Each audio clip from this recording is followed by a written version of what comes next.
네, 여러분, 오늘은 호봉팔현부터 시작하도록 하겠습니다. 예, 호마다 봉한다 8개의 현을 이것은 중국을 비롯한 동아시아사에서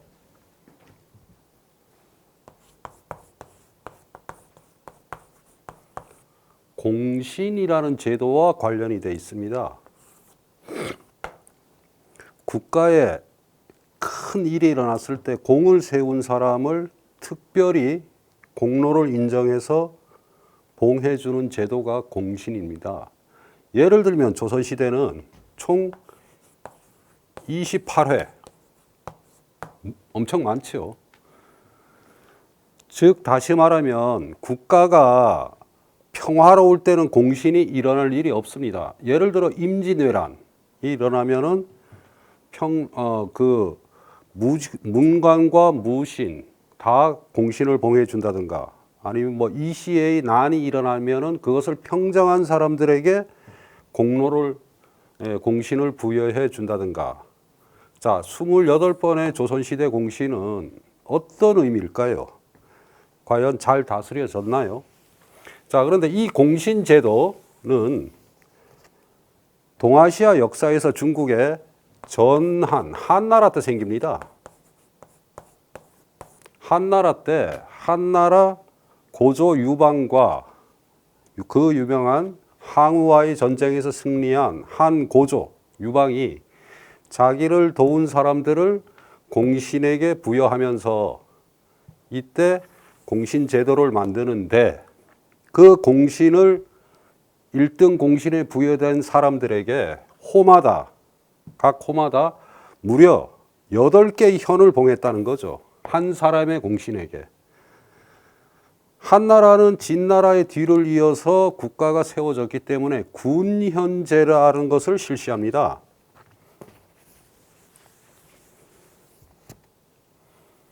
군이 더 상위의 개념이죠. 그 밑에가 이제 현의 개념인데, 쉽게 말씀드리면 요즘 한국으로 치면 경상도가 군이고 경상도 밑에 예를 들어 안동 같은 것이 현이 됩니다. 안동. 그러면 안동 정도 되는 마을을 공신에게 무려 8개를 줬다는 거죠. 8개. 엄청난 대우를 해준 거죠. 자, 이 공신 제도는 이후에 중국에서는 전통이 돼서 이 제도가 완성되는 것은 중국의 당송에 가서고, 한국은 고려 시대에 와서야 도입이 됩니다. 자, 우리가 어떤 제도나 이런 것은 지금도 마찬가지죠. 민주주의는 누가 만들었냐가 중요한 것이 아니고 그것을 우리가 보편적 가치로 가지고 살아가는 게 중요한 거죠. 당시에 이런 제도는 중국에서 왔느냐 안 왔느냐가 중요한 것이 아니고, 당시의 통치 시스템에서는 이런 것들을 도입해서 우리 것으로 어떻게 만들었느냐가 중요한 것입니다. 자, 그런데 이 당시에 이 공신을 이렇게 8개로 해주고 그 제도가 동아시아사에서 퍼지게 됨으로써 우리나라는 조선시대는 나중에 공신이 아닌 사람이 없게 됩니다. 여러분들 28명이 공신이 되면 엄청난 거죠. 어떤 자손이든 추적을 하면 반드시 공신이 됩니다. 예를 들어 조선시대 가장 유명한 퇴계 이황, 당연히 공신의 자손입니다. 이렇게 되는 겁니다. 자, 그럼 여기서 다시 이쪽으로 넘어가서 호봉팔현. 자, 우선 호자는 얼핏 보면 이 자는 이렇게 해서 어떻게 이렇게 쓸 것 같지만은 워낙 많이 쓰이는 글자라서 위에 이걸 생략하고 그냥 이렇게 해주고 이거 길게 해주고 이렇게 써야 됩니다. 호. 아주 특이하죠. 호. 호자는 이렇게 써야 됩니다. 호. 봉.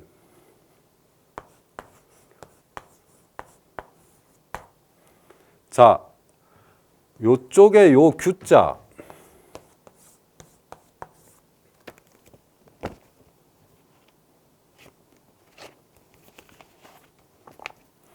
요것은 단독으로 쓰면은 이렇게 씁니다. 자, 여기에 우선 위에 있는 걸 이렇게 하고 밑에 여기가 복잡하니까 두 번을 감아주고 이렇게 쓰죠. 그런데 여기 봉자는 요 옆에 오른쪽에 마디촌자가 있기 때문에 마디촌자는 늘 말씀드리지만 오른쪽에 붙으면 점 찍고 구부린다.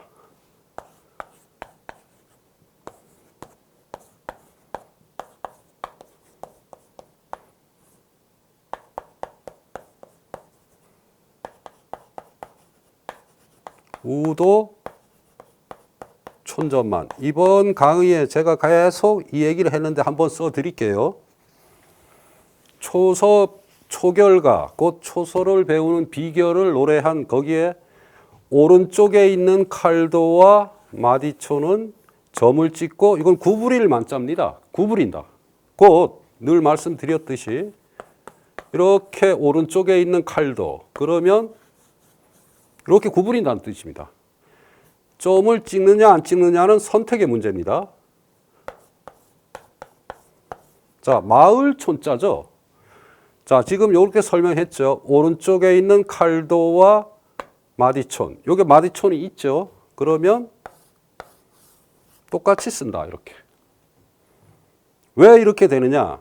늘 말씀드리지만 이런 글자가 있어요? 없어요? 없습니다. 그래서 구별이 된다는 거죠.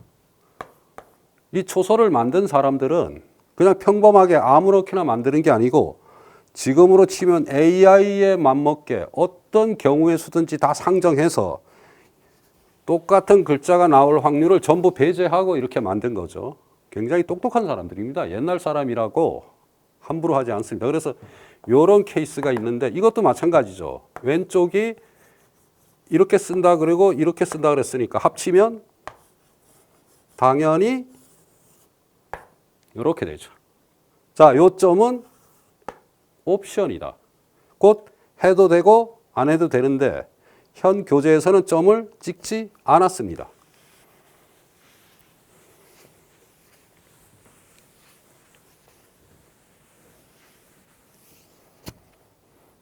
여덟 팔자는 그냥 이렇게 쓰겠죠. 이거는 지금 제가 분필로 써서 그런데 붓으로 쓸 때는 약간 다릅니다. 여기서도 지금 여기서는 해서는 이렇게 썼고 초선은 이렇게 한 다음에 이렇게 온 다음에 이렇게 잘 표시가 안 나죠. 그냥 이렇게 쓴다고 생각하면 됩니다. 여덟 팔자는 이렇게 쓰고 현자 고울 현자죠. 자, 먼저 이 오른쪽은 늘 나왔죠. 실사. 실사가 자, 어떤 글씨가 이렇게 있을 때 여기에 붙으면은 아들 자자처럼 쓴다 그랬죠. 예를 들어서 이런 글자가 있다고 매질 결자가 있다고 하면 초서로 쓰면 아들 자자니까 이렇게 와서 이해하시죠? 아들 자자니까 넘어와서 요게 이렇게 됐으니까 이렇게 하고 입구자는 좌우로 점 두 개 결자 이런 식으로 밑에 있을 때는 실사가 어떤 글자에 밑에 있을 때는 아니불자처럼 쓴다 그랬어요. 아니불자처럼. 예를 들어서 지난번에도 한번 나왔죠. 얼굴 밑자가 있으면 이렇게 쓴다 그랬죠. 얼굴 밑자, 아니불자처럼 쓴다. 자, 그런데 오른쪽에 붙었을 때는 자, 여기서 그러면 누가 질문을 해서 위에 붙었을 때는 위에는 붙을 일이 없죠. 이런 질문을 하시면 안 됩니다. 오른쪽에 붙었을 때는 어떤 글자가 있을 때 실사가 오른쪽에 붙어 있을 때 역시 아니불자처럼 쓴다. 곧 자체로도 그렇지만 왼쪽에 붙었을 때 아들자처럼 쓰고 나머지는 다 아니불자처럼 쓴다는 걸 기억하시면 됩니다. 그러면 이 왼쪽에 있는 것은 일단 둥그러니까 이렇게 하고 내려오겠죠. 자, 여기 복잡하니까 이렇게 내려옵니다. 내려와서 이렇게 하면 되지만 자 일단 한번 감아가요. 그냥 이렇게 그러면 끝납니다. 가고 안이불자를 연결하면 고울현자가 되는데 그러면 이렇게 돼야 되죠. 원래는. 그렇지만 이 형태가 이미 고울현자라는 걸 알고 있는데 획을 하나 여기서는 더 줄입니다. 아예 요게 구부리는 걸 줄여서 이렇게 씁니다. 다시 한번 쓰면은 이런 식으로 요게 이제 초서의 묘미라 그랬죠. 획을 줄일 수 있는 데까지 곧 글자를 판별하는데 방해가 되지 않는 한 획을 줄일 수 있는 데까지 끝까지 줄입니다. 이것이 초서의 묘미라고 했죠. 자, 그래서 호봉파련 초서로 한번 써드리면 호자는 이렇게 쓰고 봉자는 이렇게 쓰고 여덟 팔자는 이렇게 쓰고 현자는 이렇게. 아, 현자가 좀 모양이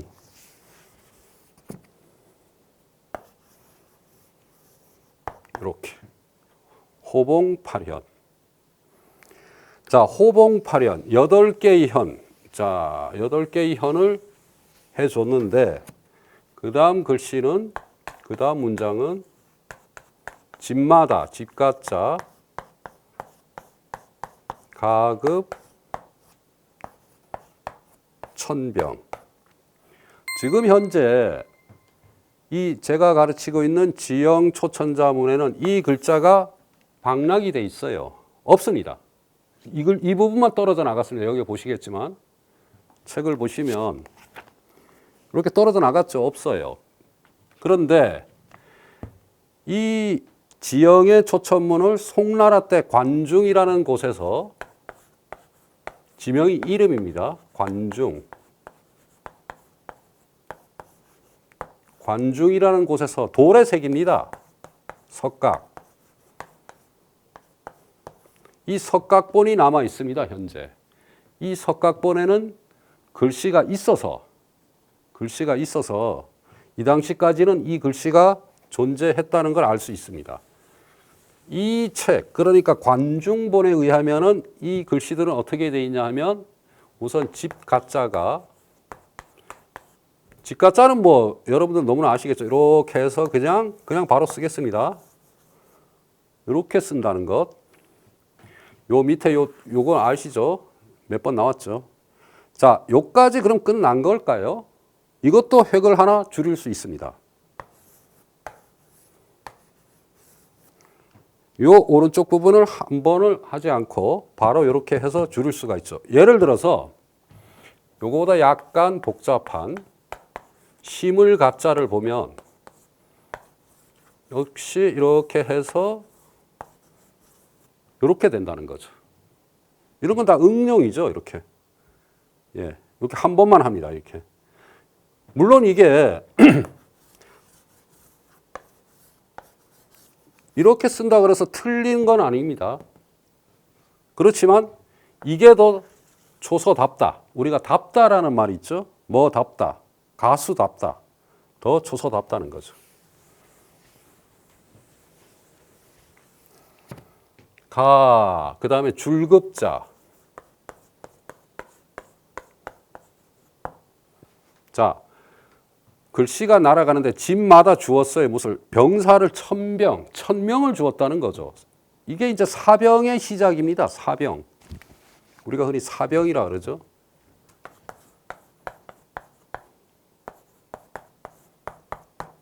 국가에는 지금 우리나라는 사병이 없죠. 사병의 개념에 근접하는 게 일본은 야쿠자, 뭐 조직폭력배 이런 사람들이 약간 그런 성격이 있지만 어쨌든 국가가 공식적으로 통치하는 시스템 안에서는 사사로이 병사를, 그러니까 사사로이, 이것은 무슨 얘기냐면 개인이 무장을 할 수가 없어요. 무기를 가지고 다니면 안 되죠. 사병. 근데 이 당시에는 이렇게 줬다는 거죠. 이게 워낙 공로가 크니까. 아까 얘기했지만 조금 전에 한 8개의 현을 주고 그 다음에 그 공신을 지키는 데는 1000명의 병사를. 여러분, 10명의 병사도 대단한 거죠. 그죠? 제가 이렇게 지금 여기 있는데 10명의 병사가, 10명의 경찰이 와서 쭉 저를 호위하고 있다고 생각해 보세요. 10명도 대단하죠. 100명이면 더 대단하죠. 100명이면 여기 들어오지도 못합니다. 이 강의실 안에. 1000명이면 장사각 안에 들어오지도 못해요. 그렇게 많다는 거죠. 별거 아닌 것 같지만 엄청나게 많은 숫자죠.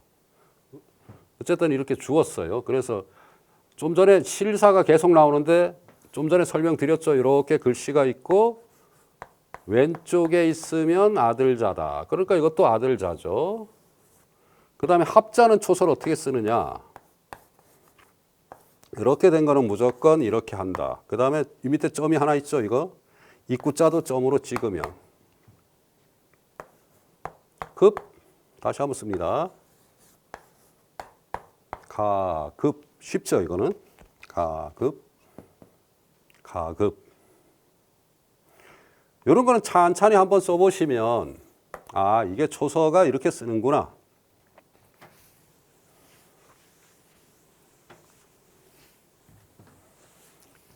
일천천자는 요게도 있습니다만은 당연히 이제는 뭐 아시겠죠? 이렇게 와서 그죠? 이런 거 많죠? 뭐 이런 글씨가 있다. 소우자. 당연히 여기서부터 이렇게 가서 이렇게. 그렇죠? 다 이런 획입니다. 그러니까 한 번에 써야 된다 그랬죠? 일필휘지란 말. 그건 원래 초서를 얘기하죠. 한 번에 붓으로 휘두른다. 명필을 흔히 뜻할 때죠. 붓을 한 번 대면 글씨를 끝까지 다 완성한다. 이런 얘기입니다. 이게. 글씨를 한 번에 쓰면 다 쓴다는 거죠. 자, 병.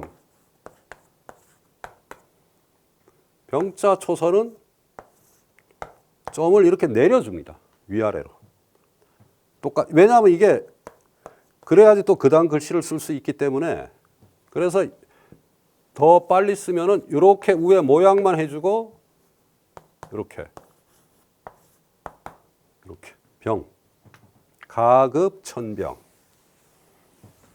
자 전체를 한번 써드리면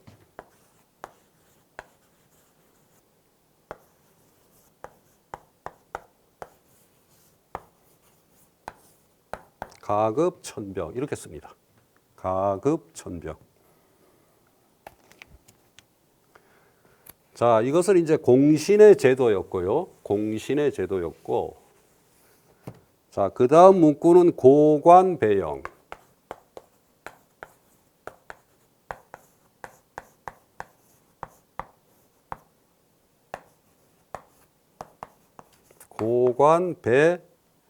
련이네요.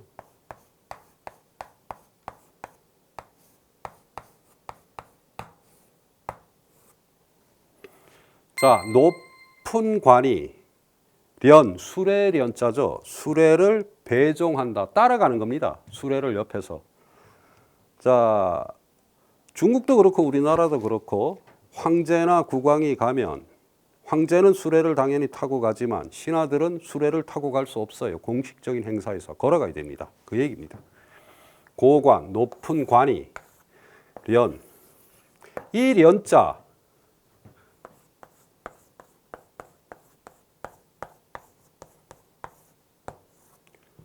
중국의 천자, 황제, 우리나라는 국왕이 타는 수레를 련이라 그럽니다.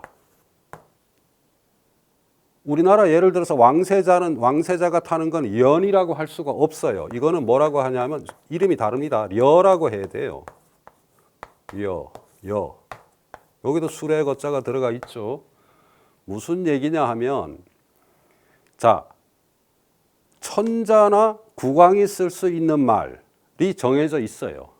예를 들어서 중국의 천자는 뭐 치기라든가 조라든가 제라든가 이런 말들은 천자만이 사용할 수 있어요. 황제만이. 일반 신하는 이런 말을 사용할 수 없어요. 마찬가지죠. 수레도 그렇다는 거죠. 이것은 황제가 쓸 수 있는 용어입니다. 이런 것을 언제 만들기 시작했느냐 하면 진시황 때 만들어서 후한에 가서 완성이 되는데 여러분들 최옹이라는 사람 기억하시나요? 최옹.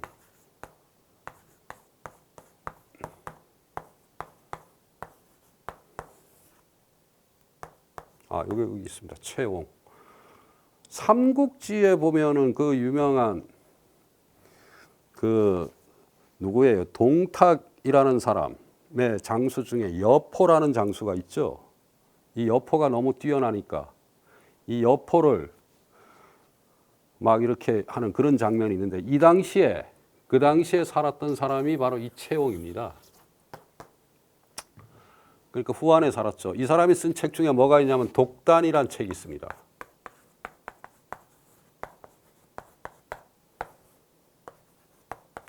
독단.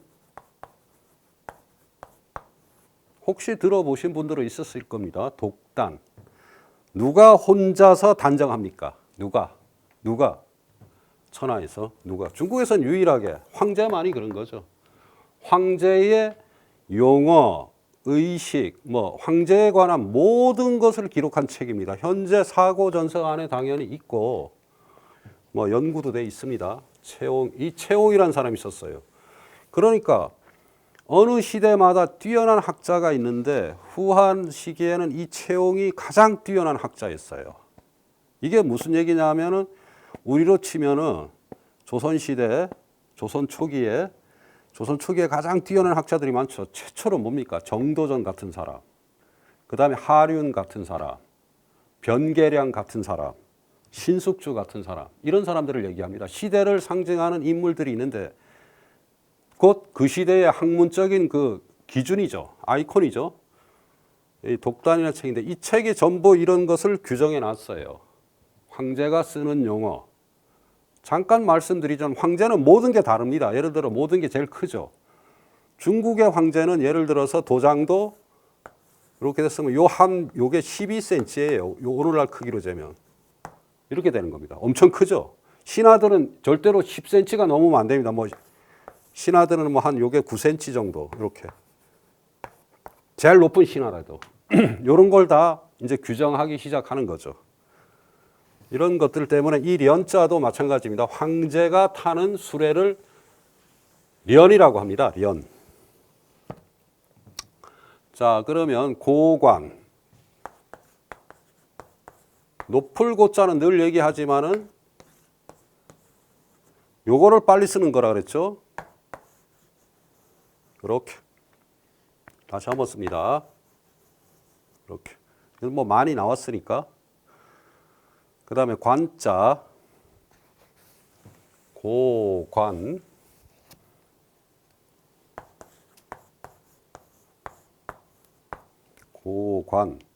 관자 이거야 당연히 그냥 이렇게 위에 민갓머리를 이렇게 하고 요거 원자는 여기서 이렇게 가겠죠? 예를 들어 여기서 그냥 이렇게 하고서 이렇게 되면 이거 마디총과 연결이 안 되죠. 마디총과 여서 그대로 연결해 줍니다. 이렇게 와서. 이렇게. 고관. 다시 한번 씁니다. 이게 없죠. 다시 한번 씁니다. 고관. 배.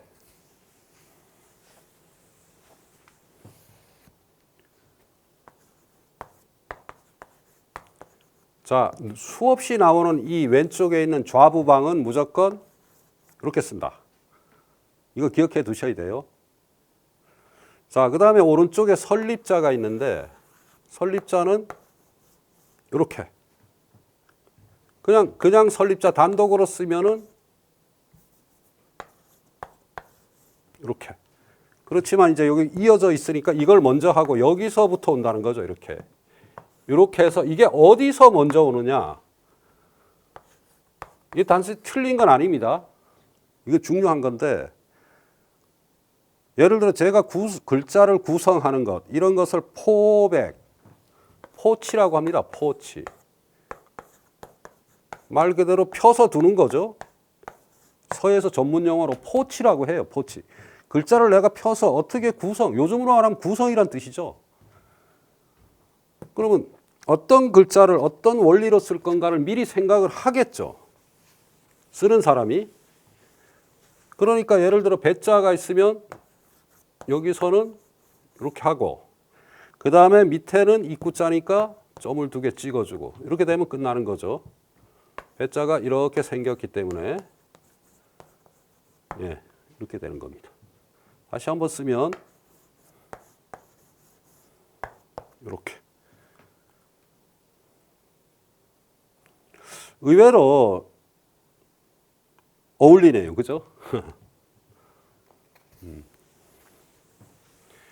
아까 말씀드린 련자.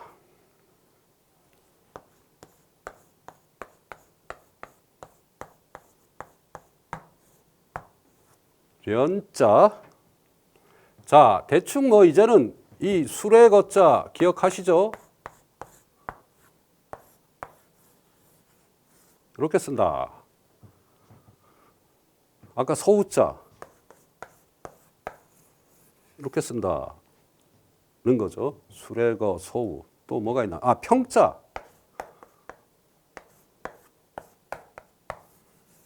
이렇게 쓴다. 그죠? 어쨌든 가마 올라와야 됩니다. 밑으로. 이런 식으로. 자, 그러면 위에 이거 부자만 되면 되죠. 이 부자가 단독으로 초소로 쓰면은 지난번 한번 나왔어요. 이렇게 쓴다 그랬죠. 단독으로 쓰면 이렇게 쓰는데 2개가 지금 붙어 있으니까 그렇게 쓸 수가 없어요. 이럴 때는. 왜냐하면 이렇게 쓰면 왜 아니 뭐 물론 뭐 이렇게 쓸 수도 있겠죠. 그래 없다고 제가 자꾸 얘기하는데 원칙이 그렇다는 겁니다. 이렇게 쓰면 폼이 안 나죠. 멋이 없어요. 그래서 이럴 때는 어떻게 하냐면 부자가 2개 있으니까 이런 식으로 쓰고 밑에 수레거를 써주면 됩니다. 자, 이거를 빨리 쓴 거죠. 이렇게. 이렇게. 이렇게. 그래서 이게 연자가 되는 겁니다. 이런 거는 이제 써보시면 바로 알 수 있습니다. 자, 그래서 고관 배형을 한번 전체를 써보면 고관 배련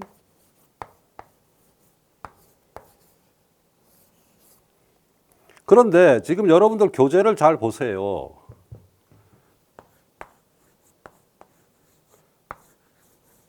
지형선사는 이렇게 써놨어요. 밑에 여기를 2번 감아놨죠. 실수입니다. 이거는. 지형선사가 이거는 잘못 쓴 거예요. 2번 감으면 안 됩니다. 왜? 이 2번 감으면 어떤 글자가 되죠? 봉자가 됩니다. 봉자. 실수예요. 그러니까 천하의 명필도 이런 실수를 할 때가 있다는 겁니다. 이거는 명백하게 잘못 쓴 겁니다. 그런데 뭐 어쩔 수 없죠. 이거 뭐 지형선사가 써놓은 건데 누가 후대 고칠 수도 없고 그러니까 그대로 내비두는 겁니다. 이거.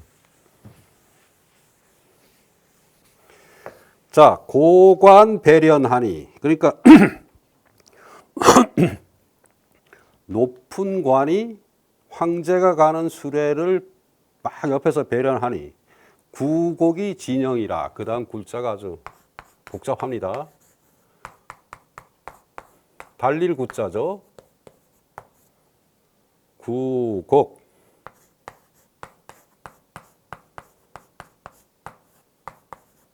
구곡의 진영이라.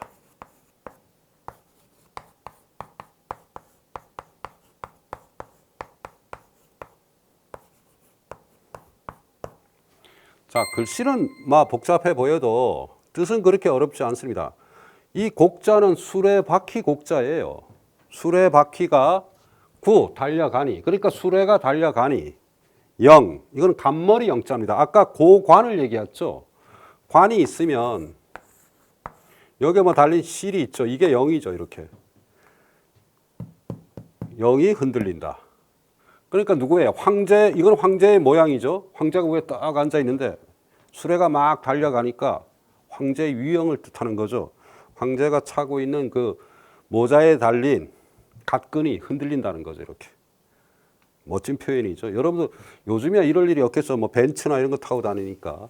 하지만 옛날에는 이 수레도 마찬가지죠. 수레도 크기가 달랐어요. 황제는 훨씬 더 큰 걸 했다는 거죠. 자, 달릴 구자. 우선 말맞자 몇 번 나왔었죠? 자, 말맞자와 노풀고자의 차이는 뭐냐 하면 조금 전에 나왔었죠? 말맞자는 이점이 없어요. 그렇게 보시면 됩니다. 이거 같은 용법이에요. 해서로는 완전히 다르지만 초서로는 사실 똑같은 필법입니다. 그러니까 노풀고자는 이렇게 쓰면 되죠. 말맞자는 저거 위에 점만 빼고 이렇게 쓰면 됩니다. 단독으로 쓰일 때 이렇다는 거죠. 그런데 이게 왼쪽에 붙으면 여기 보시겠지만 이때는 자 이렇게 되는데 이게 지금 복잡하죠. 이때는 이렇게 되는 겁니다. 점을 찍고 아들자를 써야 돼요. 이 복잡한 것을 점을 찍고 아들자로 이렇게 글자의 오른쪽에 있을 때. 밑에 있을 때는 물론 이렇게 씁니다. 예를 들어 이런 경우죠. 지난번에 한번 나왔죠. 놀랄 경자. 밑에 있죠. 이거는 초서가 위에 경자를 이렇게 써주고 그냥 그대로 말맞자 이렇게 써주면 됩니다. 그런데 왼쪽에 붙을 때는 이렇게 써준다. 이걸 기억하셔야 돼요. 이게 말맞자다. 자, 이 구자를 몇 번 써보면 되는 거죠. 그러니까 여러분들이. 자, 그 다음에 오른쪽에 구획하다. 이 글자는 뜻이 뭐냐 하면 여러분들 한문은 표의 문자죠. 그러니까 자 어떤 구역이 이렇게 있어요. 이렇게 되면 구획한 것이 아니죠. 그런데 여기다 선을 그어요. 이렇게. 그럼 이 한 칸 한 칸이 구획이 된 거죠. 그 얘기를 뜻하는 겁니다. 구. 그렇지만 여기서는 이제 음으로 이제 구자죠. 이게 말이 달리는 거니까 달릴 구자가 되는 겁니다.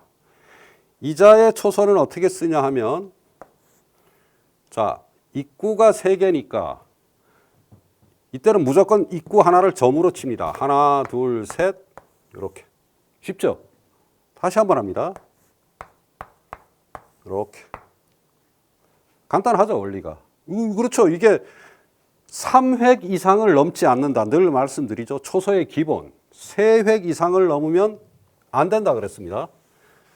그러니까 지금 조금 전에 설명드린 대로 말맞자를 쓰고 이렇게 하면 구자가 된다는 거죠. 빨리 쓰면 물론 뭐 여기서 뭐 이렇게 해서 이렇게 빨리 썼지만 더 빨리 쓰면 뭐 이렇게도 막 쓰는데 이렇게 쓰면 안 됩니다. 처음 쓰실 때는 정확하게 왜냐하면 기초는 정확하게 쓰는 데서 나오는 거죠. 정확하게 이렇게 써줘야 됩니다.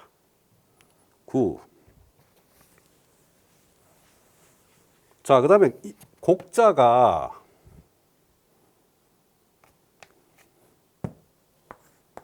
이게 이제 바퀴 곡자인데 워낙 복잡하죠. 이런 글자는 자, 지난번에 한번 그거 기억나시나요, 여러분들? 쥐자 할 때 어떻게 썼죠? 이렇게 하고 그 다음에 이렇게 하고 이렇게 하고 이렇게 하고 쥐자 이렇게 썼죠. 기억나시죠? 요획. 자, 써보면 됩니다. 근데 이것도 마찬가지. 이걸 응용했어요. 그 대신에 이거는 여기서부터 내려와요. 이거는 지금 우회가 이렇게 됐으니까 이렇게 돼서 여기서 내려가지만 여기서부터 내려가서 역시 똑같이 이렇게 쓰는 겁니다. 다시 한번 합니다. 아, 죄송합니다. 이걸 먼저 쓰고 여기서부터 내려가요. 이렇게. 자, 다시 한번 씁니다.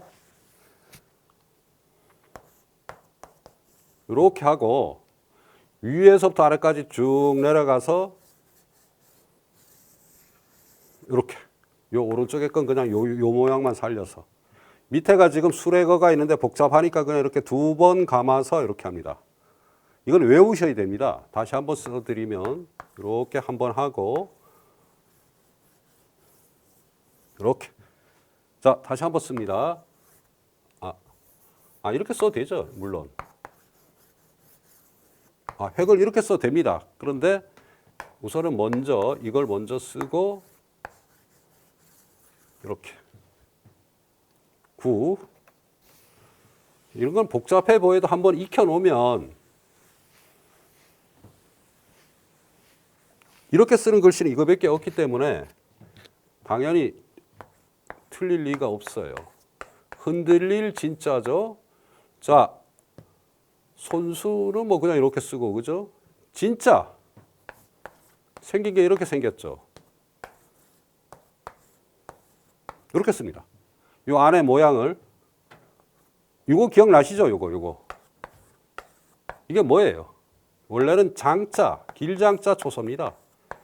안에 모양이 길장자와 같다고 해서 그걸 그대로 갖다 안에다 넣은 겁니다. 진짜 다시 한번 길장자를 써준다. 그러니까 손수에 이렇게 쓰면 진짜가 된다는 거죠. 구곡진영. 영자.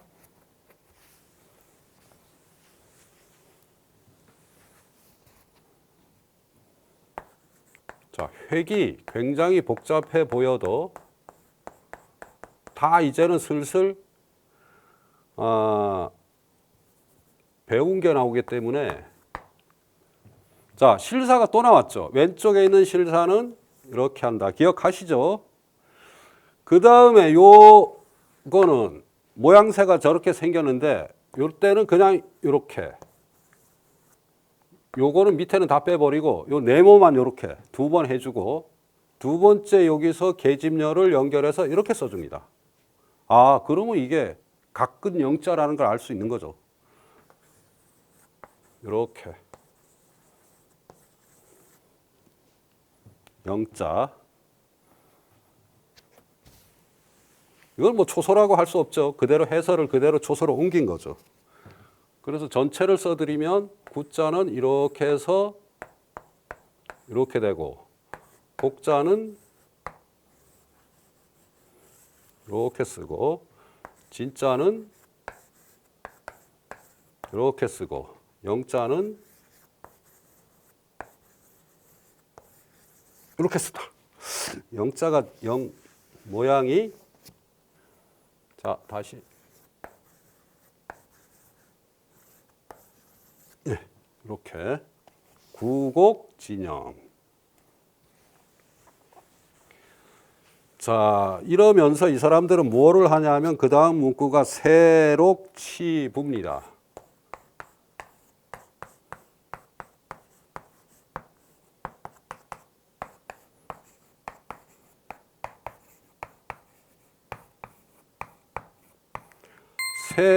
세자는 저 뒤에 붙여서 대 이런 말 많이 쓰죠. 이게 이제 중국 역사에서 피휘라는 제도가 있어요. 무슨 얘기냐면 황제가 쓰는 이름은 피해야 됩니다. 피해야 돼요. 왜? 함부로 지난 시간에 제가 조카라는 거 말씀드렸죠. 그 사람을 직접 지칭 못하니까 내가 상대방 발 아래 있다. 그런데 하물며 군주의 이름을 직접 부른다. 있을 수 없는 일입니다. 문제가 뭐냐면 여러분들 이 세자가 당태종, 이세민이 이름에 들어가 있어요. 이게 아주 난리가 납니다. 이후에 동아시아사는 이 세자를 피하려고 온갖 노력을 다 하는 거죠. 심지어 예를 들어서 고문서에서 이런 첩자가 있는데 요게도 세자가 들어가죠, 요게. 그러니까 이걸 어떻게 글씨를 바꾸냐면 이렇게 써요. 이건 원래 사전에 없는 글씨입니다. 이것도 마찬가지예요. 그러니까 세자 대신에 다 뭐를 쓰냐? 우리도 지금 그렇게 쓰죠. 사실은 우리가 어떻게 써야 되냐면 너 몇 세 조상. 근데 그렇게 안 쓰죠. 뭐라고 써요? 너 몇 대 조상. 이 세자를 못 쓰기 때문에 이렇게 되는 거죠. 조선시대도 마찬가지입니다. 태조 이성계의 이름이 뭐예요? 아침단이에요. 아침단. 참 난리가 나죠. 이렇게 평범한 이름이면 안 되는 거예요. 그래서 역대 왕들 이름이 사전에도 안 나오는 기묘한 이름이죠. 그래서 조선시대 문헌에서 이 단자는 전부 뭘로 바꾸냐면 아침 조자로 바꿔요.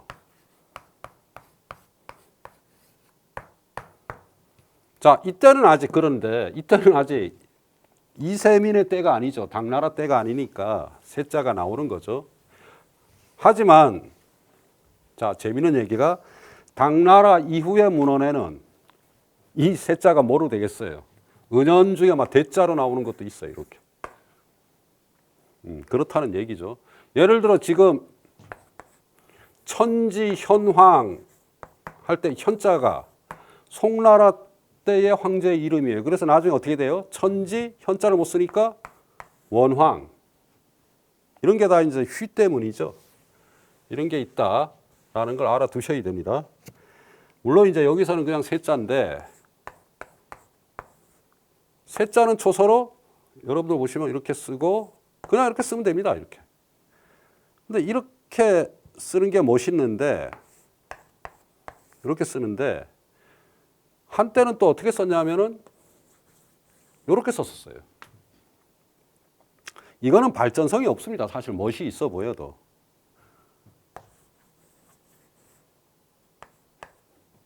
이렇게 쓰면 이건 늙을 노자가 돼요. 우회가 이렇게 복잡하죠. 그러니까 이건 세자고. 늙을 노자는 뒤에 나올 테니까 어쨌든 이렇게 되는 겁니다. 세. 그 다음에 뭐 록자는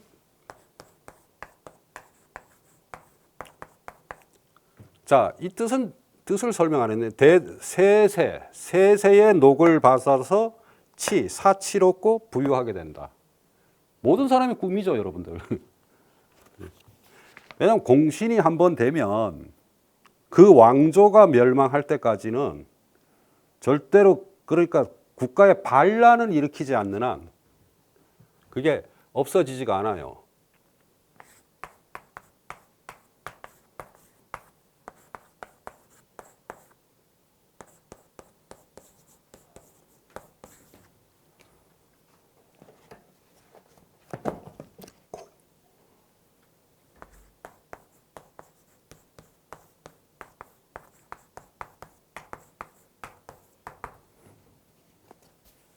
모든 공신 문서에 뭐가 나오냐 하면 대려난망이란 말이 나옵니다. 대려난망. 난망은 아시겠죠? 잊지 않는다. 잊기 어렵다. 잊기 어렵다. 뭐를? 허리띠 대자입니다. 제가 지금 차고 있는 허리띠. 이거는 뭐냐 하면은 숫돌입니다. 숫돌. 자, 한나라 고조가 공신하고 하면서 공신을 모아놓고 백마를 잡아서 그 피를 받아서 산천에 제사를 지내면서 맹세를 하고 그때 지어준 게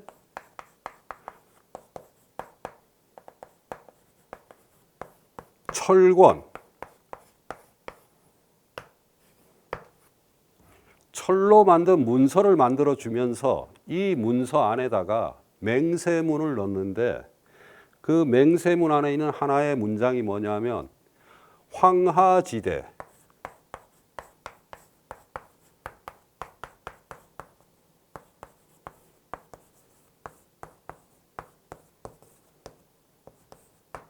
황하지대, 태산지려.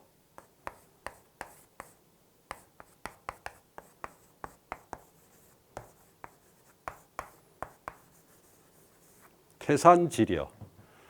자, 황하, 중국의 북쪽에서 가장 큰 강이 황하죠. 황하가 줄여서 허리띠만 하게 되고, 내 허리띠만 하게. 황하가.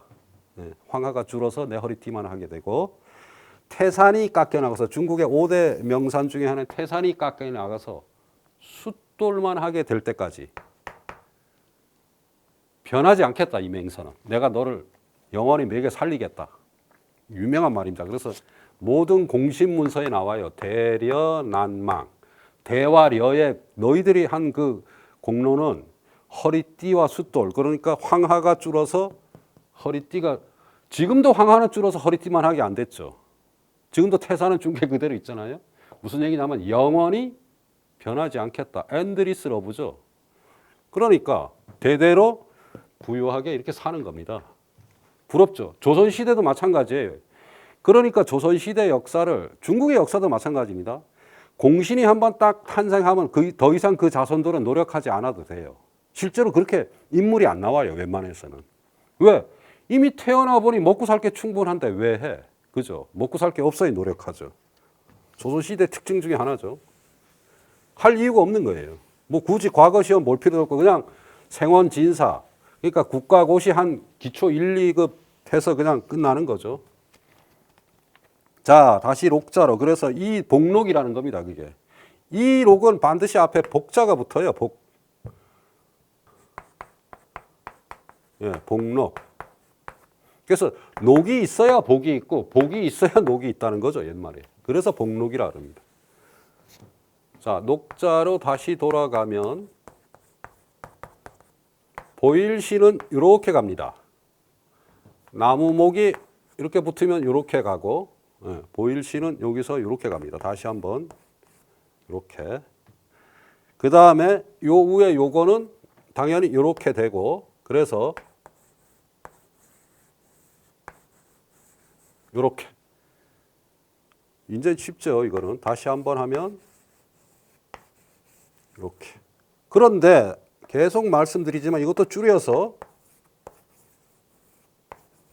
이렇게 됩니다. 사실 저는 이거를 선호한 편인데, 예, 여기에 지영선사는 위에 걸 썼어요. 그건 지영선사의 마음이죠. 세록치부, 치자. 자, 이것을 뭐 마늘 다자만 알면 되죠. 마늘 다자 단독으로 쓰면 하나, 둘, 셋 이렇게 씁니다. 그러니까 하나, 둘, 셋, 사치할 치자 이렇게 쓰죠. 간단하죠. 다시 한번 씁니다. 이렇게.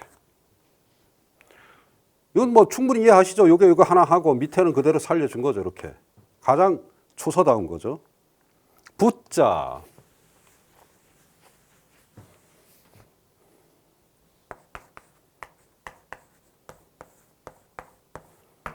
붓자도 초서가 위에 간머리는 그대로 써주고 요게 밑에를 어떻게 하냐 하면 이렇게 해줍니다. 일단 이렇게 해주고 요게 있는 네모를 살려서 이렇게 해줘요.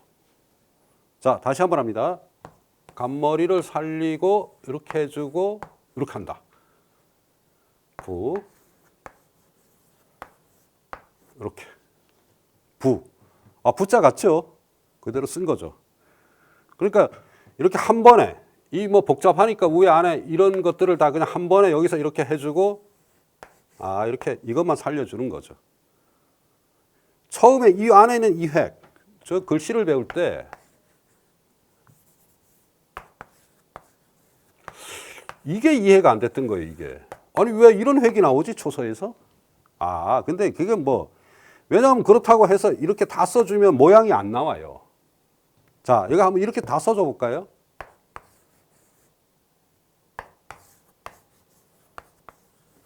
이건 무슨 글씨야, 이거? 글씨가 안 됩니다, 이거. 이건 나름대로 옛날 사람들이 고민한 멋진 표현이죠. 나중에 쓰다 보면 이해가 되더라고요, 저게. 자, 그래서 세록치부. 이걸 반드시 먼저 써줘야 됩니다. 가운데를 이렇게 하고 지형선사는 이렇게 두 개를 했고 치, 부 이렇게 세록치부. 자, 그 다음에 거가 비경.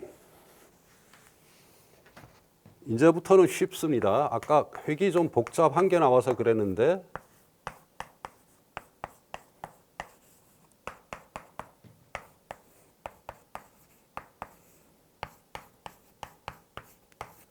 자, 이제 응용의 단계죠. 술의 거자 수없이 나왔죠. 지금 시간에도 몇 번씩 써줬죠. 자, 이렇게 거. 그 다음에 가자 말맞자 아까 나왔죠? 밑에 붙을 때 똑같이 쓴다 그랬죠? 그러니까 위에 가만 하면 되죠. 가, 거, 가. 그죠? 다시 한번 씁니다. 거, 가. 이때 입구자는 그냥 점 두 개로. 그냥 단독으로 가짜를 써도 그렇게 씁니다. 이렇게 그냥 이것도. 그렇죠? 뭐 어떻게 쓰겠어요, 그러면? 거가. 그 다음에 비.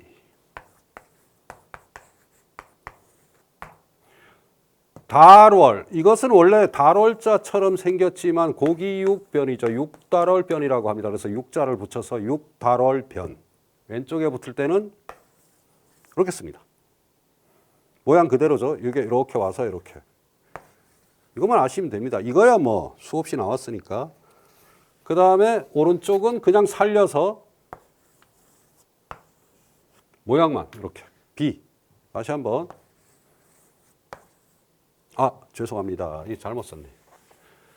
제가 자꾸 해설을 쓰는 습관과 초소를 쓰는 습관이 되는데 이렇게 내려와야 됩니다. 이게 끝이. 이렇게 아까 조금 전에 제가 왜 잘못 썼냐면 이렇게 올라가면 안 됩니다. 잘못 쓴 글씨예요. 이런 획은 없습니다. 그러니까 이것도 B자가 이렇게, 이 끝이 이렇게 돼야 됩니다. 거가, 그 다음에 비경. 거가 비경이란 말은 수레를 타고 가니 그 타고 가는 수레가 살찌고 가볍다. 그렇죠. 말이 튼튼하면 살찌고 가볍게 되겠죠. 그러니까 정치가 잘 될 때 얘기죠.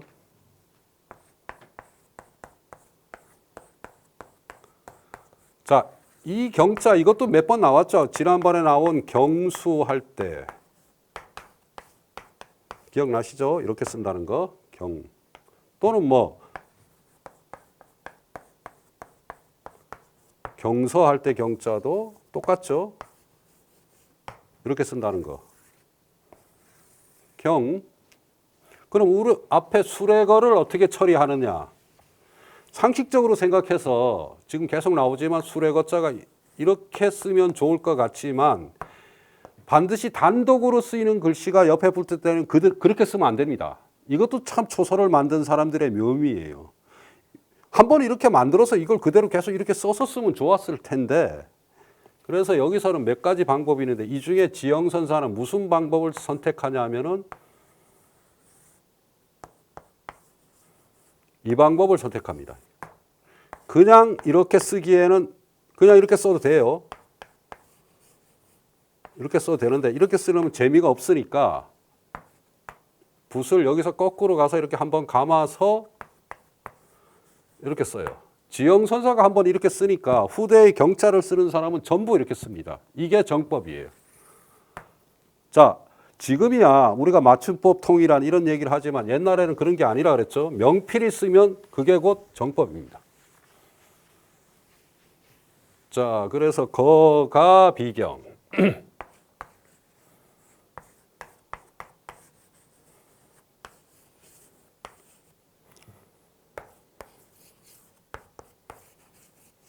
거가 비경. 자, 이번 시간에는 우선 여기까지 하고 다음 시간에 뵙도록 하겠습니다. 여러분 고맙습니다.